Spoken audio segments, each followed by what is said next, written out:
all of that. You might hear a lot of reference to the CHAZ or CHAZ, referring to the Capitol Hill Autonomous Zone. It'll come up a lot, but these individual citizens has essentially taken over that area, peacefully or not. It is a concern for some security authorities, the police, who wonder that if things were to really get hairy, then what do you do? Mike Solon is a Seattle police officer, joins us right now, the guild president there. Officer, always good to have you. What do you make of this right now, and how long it could go on if it's peaceful and nothing much occurs?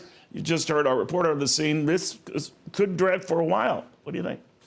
Hey, Neil, thanks for having me on. Well, this is very concerning, and I think it should have everybody across the country deeply concerned, because this could metastasize across the country.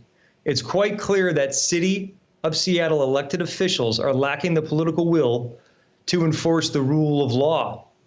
And this is the closest I've seen since being a 20-year professional of public safety service of our country to becoming a lawless state. And when you have 6, now 7 blocks of a City of Seattle-owned geography now being occupied by, some say, are still armed people, especially at night, where do we go from here? And what happens to the reasonable community in Seattle, in particular the business owners that surround that area or the residents? And we're already seeing reports come out of those residents saying they're not even allowed to have a vote or a say, and they're feeling threatened. So this is a very deeply troubling situation in terms of public safety, as we're already seeing signs that it's occurring down in Portland, Oregon, and we've heard things happening in Nashville. And my sources are telling me that the federal government is extremely interested in this, and it's quite clear that the people that have taken and basically stolen the George Floyd protest message are now using it to benefit themselves and holding the rest of the reasonable citizens of Seattle hostage. It's absolutely unacceptable. You know, you were right to point out these festering movements in Nashville, Portland, Oregon, and other cities as well, Mike, that have been saying much the same. What they're doing there, we'd like to try here. And it occurs at a time that, at least in the Seattle area, the mayor is saying one thing, the police chief quite the opposite. We already know that Carmen Best, the police chief, has been concerned.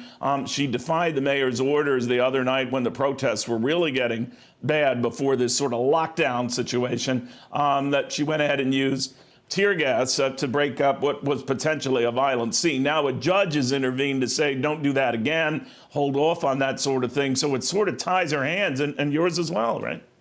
Oh, you just said it well, it ties our hands. So just imagine if the city and the elected officials are willing to surrender a police facility, what's next with these criminal agitators, these unreasonable activists that march on another precinct, in particular, the Seattle Police Department flagship precinct, the West Precinct? That precinct houses 911 communications citywide. Neil, if we lose the West Precinct due to the lack of political willpower by our elected leaders, imagine, how do the reasonable citizens in Seattle expect to get police services when they call 911 for help? This is going to spread, and if we don't get someone to step in to lead and make decisions here for the good of everybody, the reasonable majority of Seattle citizens that support public safety, we're in dire trouble here. We'll watch it very closely. Mike Sloan, thank you very much, and for your service and everything you're doing at trying to keep the peace there.